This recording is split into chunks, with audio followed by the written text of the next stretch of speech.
The sky above Port Nema was always gray. It wasn't because of clouds, there were no real clouds on this moon. It was just the dust. The moon's surface was dry and full of ash-colored rock, and every time a ship landed, it threw up more of it. Ships came and went, people rushed to work or left for other colonies, and no one paid attention to anything that didn't make them money. Jackson Rourke sat on a broken crate near the edge of the landing yard. He wore a stained mechanic's jacket and held a small food packet in his hand. The meal wasn't much, just heated protein strips, flatbread, and rehydrated vegetables. It was warm, though, and after a long day fixing someone's half-broken cargo hauler, warm food was enough. As he chewed slowly, his eyes wandered across the landing zone. Cargo bots rolled by, carrying crates and machinery. Workers shouted to each other over the noise of engines and announcements from the loudspeakers. Jackson ignored them all, until he saw her. At first, he thought it was just debris. A pile of dark cloth lying next to the remains of an old broken ship. But then the cloth moved, just slightly. He squinted. It was a person, or something close. The shape was small and thin, wrapped in torn fabric. She was crouching near the wreck, arms tight around her knees, not moving. Jackson stood up and took a few steps closer. No one else was looking at her. People passed by like she didn't exist. "Hey," he called softly. "You okay?" The figure didn't respond, but as he got closer, he saw her face. She wasn't human. Her skin was pale lavender, and her eyes were large with no whites, just soft silver orbs that shimmered faintly.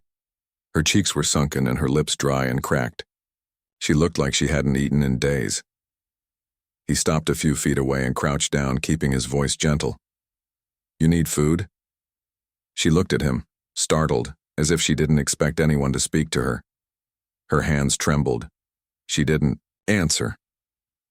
Jackson took a piece of his flatbread, tore it in half, and held it out. "It's not much, but it's warm." For a long moment, the alien woman didn't move. Then slowly, she reached out. Her fingers were thin, almost like bone under skin. She took the bread with both hands and brought it to her mouth. As soon as she tasted it, something inside her broke. Tears welled up in her silver eyes. She covered her face with one hand, the bread still in the other. Her shoulders shook. No sound came out, but Jackson could see it. Silent sobs, like a dam breaking after holding back too long. Jackson looked around. A few people were watching now, but no one came closer. Some shook their heads and walked away. Others whispered. One man in a security uniform stepped toward him. "You shouldn't be talking to that thing," he said, voice cold. Jackson stood up. "She's starving." "She's a Scifi," the guard replied. "They're not allowed here, not after what they did." Jackson glanced down at her. She had pulled the bread close to her chest like it was something sacred. "She didn't do anything," he said quietly. The guard shook his head. "Doesn't matter. The law's the law." Jackson took off his jacket and gently placed it over her shoulders. "Then the law's wrong." He turned back to the guard. "Call medical now." The guard hesitated. "She's not registered. We treat her. It goes on record." "Then let it go on record that someone cared enough to help," Jackson said. The guard frowned but finally tapped his wristband. "This is Port Nema Medical. Possible health emergency at Yard Sector C." "Noted." "What's the species?" A voice crackled through. "Scifi female," the guard replied. There was a pause. Then the voice said, "Understood. Dispatching." "Now." The guard looked at Jackson with a strange mix of warning and pity. "You just made things complicated." Jackson didn't answer.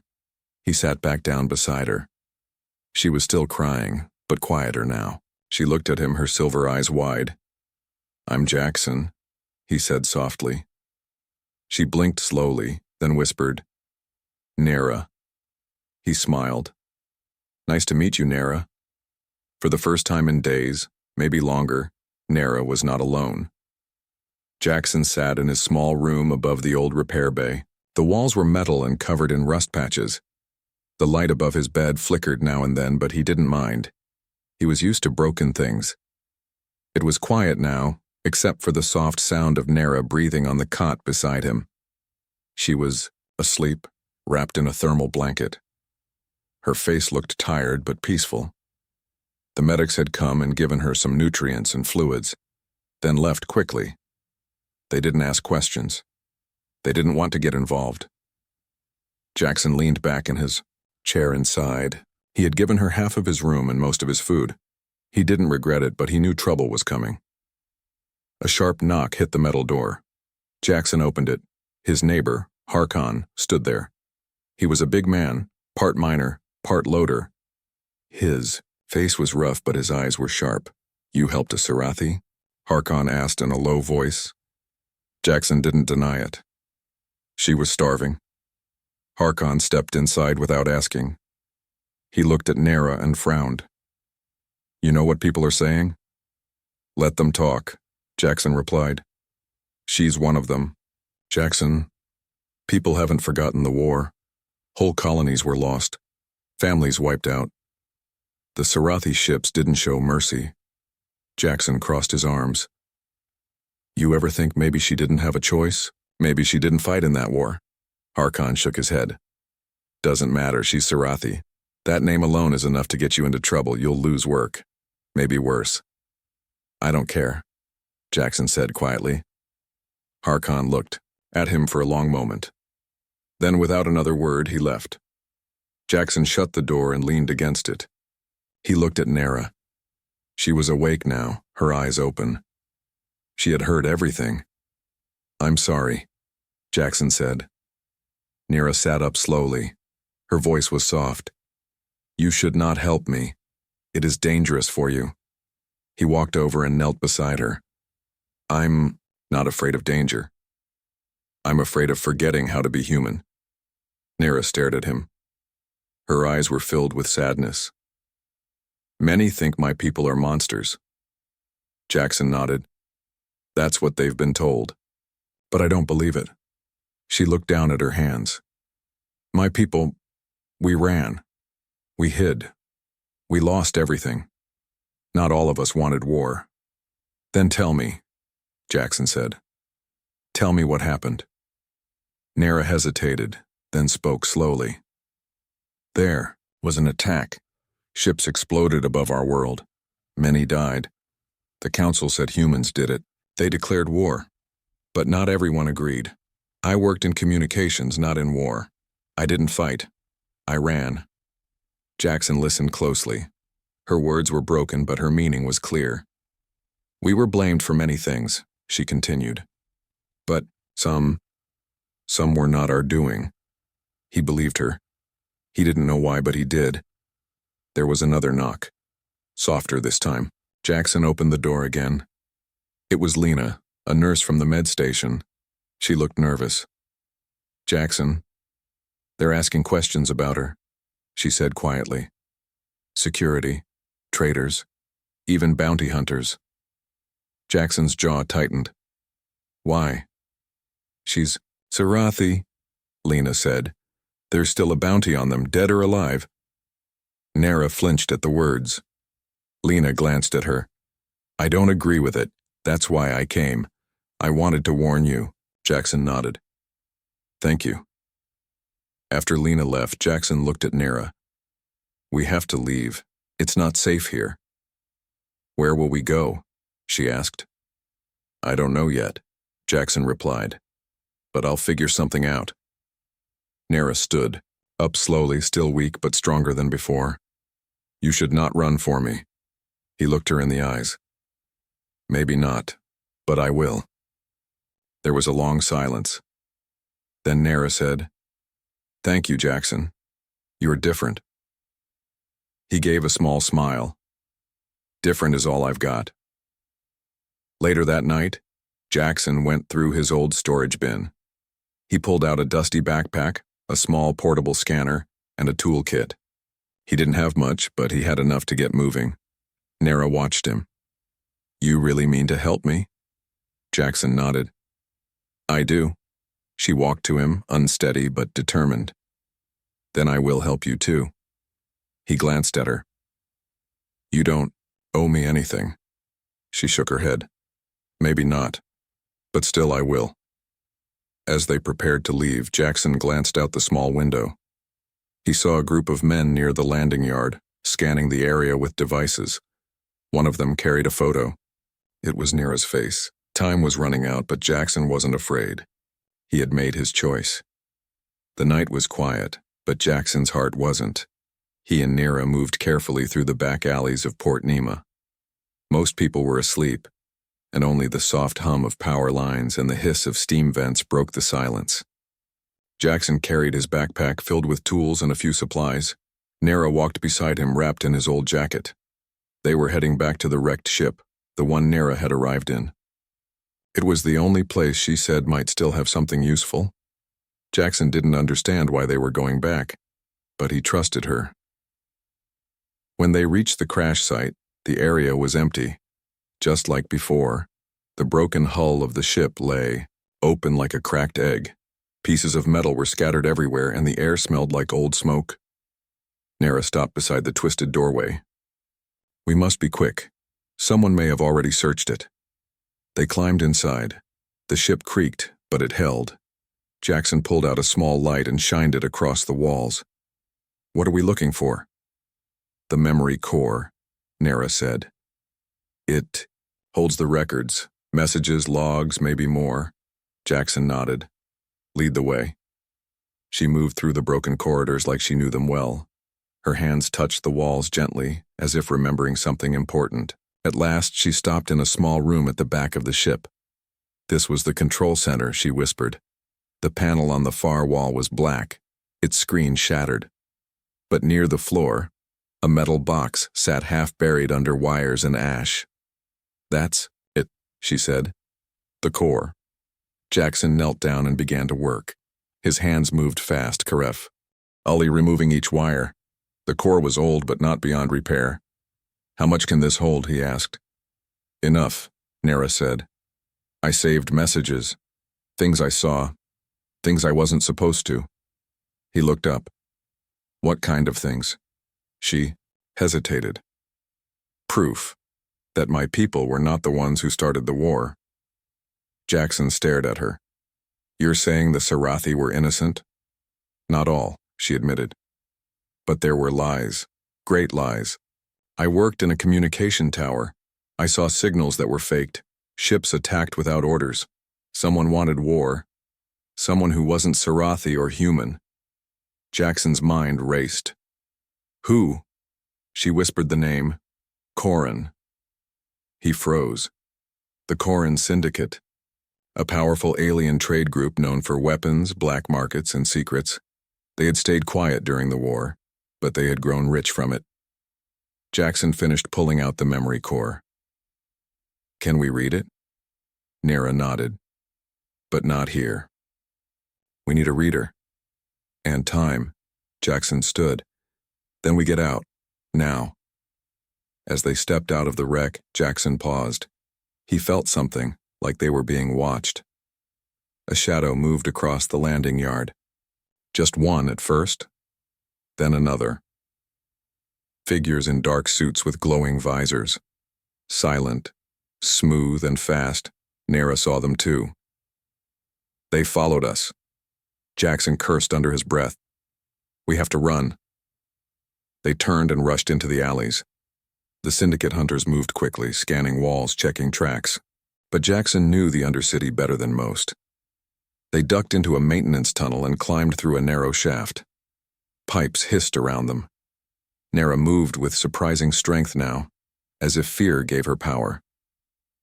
At last, they reached an old service room, one Jackson used to hide spare tools. He shut the door and locked it behind them. Breathing hard, he sat against the wall. That was close. Nira clutched the core to her chest. They know. Of course they do, Jackson said. If what you're saying is true, then this core could ruin them. She nodded. That is why they will not stop. Jackson stood. Then we don't stop either. He walked to a panel on the wall and opened a hidden compartment. Inside was a small power cell and a portable screen. a reader he had built years ago. "Let's see what's inside," he said. Nera placed the memory core on the reader. The screen flickered and then glowed. Text began to appear. Images, audio files, video logs. One showed a message sent days before the war began. It came from a Koran station. It warned of a fake attack being planned to make it look like the Scifi had struck first. Another video showed a Koran officer speaking with a human general, offering weapons and support if war broke out. Jackson stared in disbelief. They started the war, on purpose. Nera's eyes were wet. My people died, for their profit. Jackson clenched his fists. We have to show this to someone. Get it out there. Broadcast it. She nodded. But who will listen? Jackson looked at the screen, then at her. We'll make them listen. Outside, the hunters were searching. Time was short. But they had the truth now, and Jackson wasn't going to let it stay buried. The narrow room where Jackson and Nera hid felt too small now. The soft glow of the memory core's screen lit their faces. But outside, danger was growing. They're coming, Jackson said, eyes on the small scanner he'd rigged to listen for nearby ships. Nera's silver eyes were wide with fear and determination. What do we do? Jackson stood and grabbed his worn jacket. We leave, now. He slung his backpack over one shoulder and reached out to help Nera up.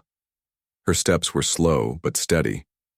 Together they moved toward the back exit of the old warehouse. Outside, the moon's dusty air hit them like a wall. Shadows moved quickly between the ruined cargo containers. Hunters from the Quran Syndicate had landed quietly on the far side of the port. Their dark suits shimmered faintly under the moonlight as they swept the area with search beams. Jackson pulled Nera behind a stack of crates. We need to get to my ship. It's fast but old. If we can get off this moon before they catch us, we have a chance. Nera nodded, clutching the memory core tightly. The two slipped between shadows, moving quickly but carefully. The port was a maze of metal containers, broken vehicles, and half-built machines. Every corner held a possible threat. Suddenly, a soft noise echoed behind them, a warning beep from Jackson's scanner. They're close, he hissed. They ran harder. A loud clang echoed as one of the crates toppled over. Jackson froze for a moment, then grabbed Nera's hand. Run, he shouted. They sprinted toward a narrow alley where the shipyards began. Behind them, footsteps thundered. Jackson's freighter waited at the far end of the yard. It was old and battered, but still spaceworthy. He had spent years fixing it, keeping it running on scraps and hope. They reached the ship's ramp. Jackson threw the controls and the door hissed open. Inside, he urged. Nera climbed aboard, still clutching the memory core. Jackson sealed the door and rushed to the cockpit. The ship shuddered as the engines came to life. Hold on, Jackson said. We're getting out of here. The ship lifted slowly, then blasted upward through the moon's thin atmosphere. Behind them, the Syndicate hunters reached the edge of the yard, too late. Jackson pushed the throttle forward. The freighter leapt into the starry sky. Nera leaned back, breathing hard. You saved me. Jackson smiled tiredly. We saved each other. The silence inside the ship was heavy, but Jackson broke it. We need a safe place to look at the memory core. Somewhere they won't find us. Nera thought for a moment. There is a station not far from here, a place for those who no longer want to fight. Exiles, reporters, anyone who wants the truth. Jackson's eyes lit up. Sounds perfect. He plotted a course to the station, a small asteroid base on the edge of the system. As the freighter jumped into faster-than-light travel, Jackson looked at Nera. Tell me more about your people, he said gently. Nera's face grew sad. The Scifi were once proud. We valued peace and knowledge, but war changed everything. Many turned to violence, but many more just wanted to survive. Jackson nodded. It's never simple, is it? No, Nera whispered. But maybe now with this truth we can find peace again. Jackson smiled. Maybe humanity and Scifi can be friends, not enemies. She looked at him, hope flickering in her eyes for the first time. Suddenly, the ship's alarm beeped sharply. Jackson checked the console. A small device was blinking red. A tracker, he said quickly. They planted it before we left. Nera's eyes widened. Can you remove it? Jackson frowned. Maybe. But it will take time. We don't have time, she said. Jackson took a deep breath. Then we have to trick it. We'll jump to another system. They'll lose our signal. He hit the controls and prepared the jump. The freighter vibrated, the stars stretched into lines, and then everything went dark for a moment. When the view returned to normal, they were in a new star system. Jackson checked the tracker. The red light was gone. We lost them. For now. Nera smiled weakly. Thank you, Jackson. He reached over and squeezed her hand. No more running. We fight for the truth now. The freighter sped toward the asteroid station. Jackson and Nera sat quietly, both knowing their journey was far from over. But for the first time in a long time, hope was alive. The asteroid station floated silently in the darkness of space. It was old but sturdy, built long ago to serve as a relay point for messages traveling between distant worlds. Now, it was a refuge for those who wanted to stay hidden from wars, politics, and lies. Jackson maneuvered the battered freighter into a docking bay. The metal doors slid open with a hiss and the two stepped onto the station's cold floor. Nera looked around with cautious eyes. This is where you said the truth lives? Jackson nodded. At least this is where people still care about hearing it. They moved through winding corridors filled with tired faces, humans, aliens, and androids all mingling quietly. Most paid little attention to the newcomers, too busy with their own worries. Eventually, Jackson led Nera to a small room labeled Elsha Communications. The door slid open, revealing a woman with sharp eyes and silver hair pulled back, tightly. She sat before a bank of screens, her fingers moving quickly over a keyboard. Jackson Rourke, she said without looking up. I heard you might be coming. Jackson smiled. I hope you're ready for what we brought. He set the memory core on her desk. Elsha's eyes widened as she activated the reader. The screen flickered and then filled with images and data. We didn't think these survived, she said softly. Nera stepped closer. It holds proof. Elsha nodded. Proof that could change everything. She pulled up video files, audio messages, and encrypted communications from the beginning of the war. Jackson and Nera watched silently as the screen showed meetings between the Corran Syndicate and high-ranking officials from several worlds.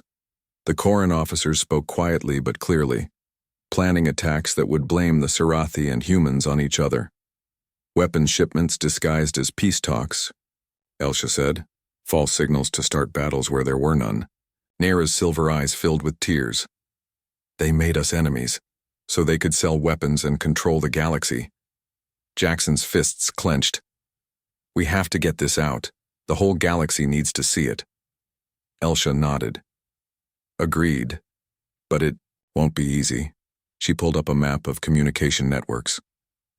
We can broadcast this data through the Orion Accord's core world beacon. It will reach millions. Jackson leaned forward. Then let's do it. Elsha hesitated. The Corran will try to stop us. Their fleets still control many systems. If they find out, they'll attack. Nera looked at Jackson. We have no choice. Jackson met her gaze firmly. We won't let fear stop us. This truth is bigger than all of us. The three of them worked through the night. Jackson repaired the freighter's communication uplink. Elsha prepared the files for transmission. Nera studied the data, learning more about the war that had stolen her people's future. By dawn, everything was ready. Jackson checked the systems one last time. This is it. Elsha connected the memory core to the station's main transmitter. The screen displayed a countdown. 10, 9, 8. Outside, stars gleamed through the station's windows, as if waiting for the truth to be heard. 3, 2, 1. The signal began to broadcast. Messages flooded the galaxy. Images, videos, and voices revealing the lies behind the war. For the first time, many worlds heard the Sarathi's side of the story. The truth about the Quran's manipulation. The proof that peace was possible.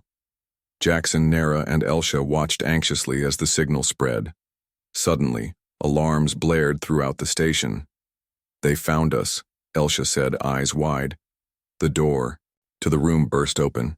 Syndicate soldiers poured in, weapons raised. Jackson grabbed Nara's hand. "Time to move." Elsha activated a hidden escape route beneath the floor. They slipped down into the station's tunnels, the sounds of pursuit echoing behind them. The narrow passages twisted and turned, but Elsha led them quickly to an old shuttle bay. Jackson started the engines as Nara held the memory core tightly. The shuttle lifted off just as the Syndicate forces arrived. Jackson piloted the small ship into the dark space beyond the station. The alarms faded, replaced by silence.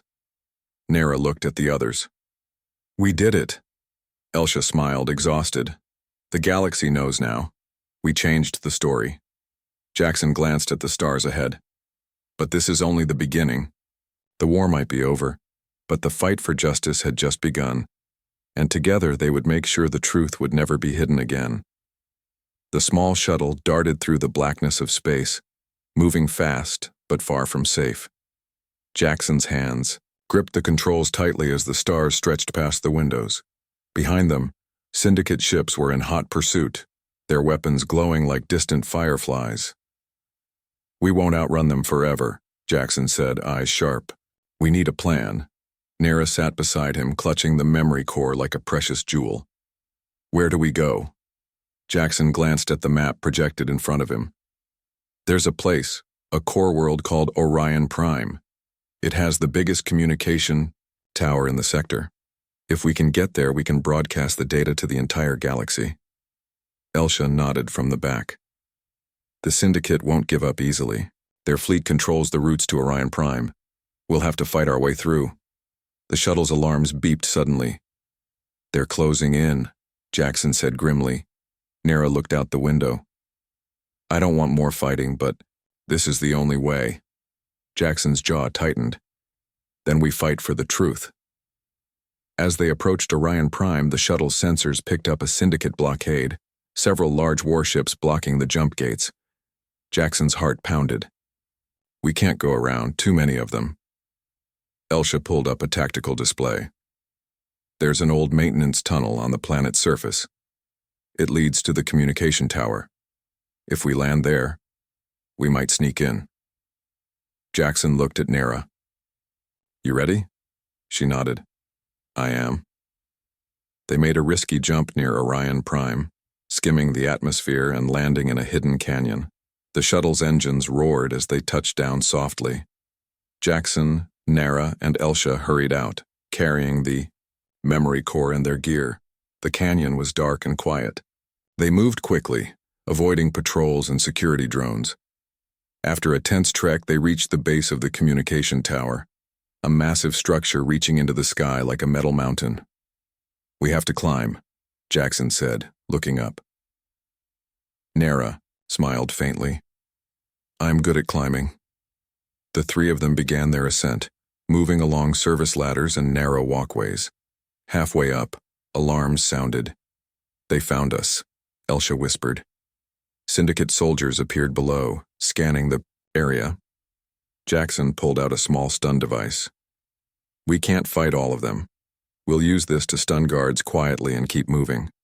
They moved fast and silent, disabling guards one by one. Finally, they reached the control room at the top of the tower. Jackson connected the memory core to the main console. The screen lit up with images and messages, proof of the Syndicate's lies and treachery. Elsha began the broadcast. Outside, the Syndicate fleet arrived, firing missiles at the tower. The building shook but held. Jackson looked at Nara. "We did it." Suddenly, a group of soldiers burst into the room. "We're not done yet," Jackson said, ready to defend the truth. The fight was intense but brief. Using their stun devices and quick moves, Jackson, Nara, and Elsha pushed the soldiers back, and sealed the doors. The broadcast signal grew stronger, reaching beyond the planet through the systems, across the galaxy. Ships in distant star systems stopped their routines to watch and listen. The Syndicate's grip was breaking. Minutes later, the broadcast ended. Jackson turned to Nera. "The galaxy is watching now." She smiled, hope shining in her silver eyes. "Maybe this time, peace will come." Elsha nodded. "It will take time, but truth is the first step." As the Syndicate forces retreated, a new feeling filled the tower, a feeling of victory, not just for Jackson and Nera, but for all who believed in justice. They had risked everything, and they had won. Months had passed since the broadcast on Orion Prime. The truth had spread across the stars like a warm light in the darkness. The lies that once divided species were being undone, and hope was slowly returning. Jackson stood on a quiet hill overlooking a valley of green fields and blue lakes. Around him, Sarathi people moved peacefully, rebuilding their homes and lives. It was a new world, a symbol of fresh beginnings. Beside him, Nera smiled softly, her silver eyes bright with pride and peace. "They are healing," Jackson said quietly. Nera nodded. "So is the galaxy." The war was over, but its scars remained. Now leaders from many worlds had gathered here on this restored Sarathi world for a peace summit. Jackson had been invited as a representative of humanity, not for his rank or power, but for his courage to stand with the Sarathi when others would not. In the center of the summit, a memorial had been built. It honored those who had suffered, human and Sarathi alike. A shining statue stood tall, symbolizing unity and hope. Jackson and Nera stood before it hand in hand. "This is what I hoped for," Jackson said. "A chance to build, not destroy." Nera looked up at the sky. "When you gave me that meal, you saved more than just my hunger. You saved a future." Jackson smiled. "Sometimes it's the smallest acts that change everything." As they turned to join the others, a young Sarathi child approached holding a small flower. "For you," the child said shyly, offering it to Nera. She knelt and accepted it gently. "Thank you." The child smiled and ran off, laughter echoing across the valley. Jackson looked at Nera again. "Do you think they'll ever forget?" Nera shook her head. "No, but they will remember for the right reasons." The summit began, with speeches of forgiveness and hope. Leaders promised to work together to protect peace and to learn from the past. Jackson felt a warm hand on his shoulder. He turned to see Elsha, the war correspondent who had helped them reveal the truth. "You did good," she said softly. "We all did," Jackson replied. As the sun set, painting the sky with shades of orange and pink, Jackson and Nera stood together, watching the stars appear. "Do you think humanity will keep helping?" Nera asked. Jackson smiled. "I believe humanity always will, because in the end, kindness is what makes us human." Nera leaned her head on his shoulder. Together, they looked up at the endless sky, knowing their story was now part of the galaxy's history. And sometimes all it takes to change a galaxy is someone who refuses to look away.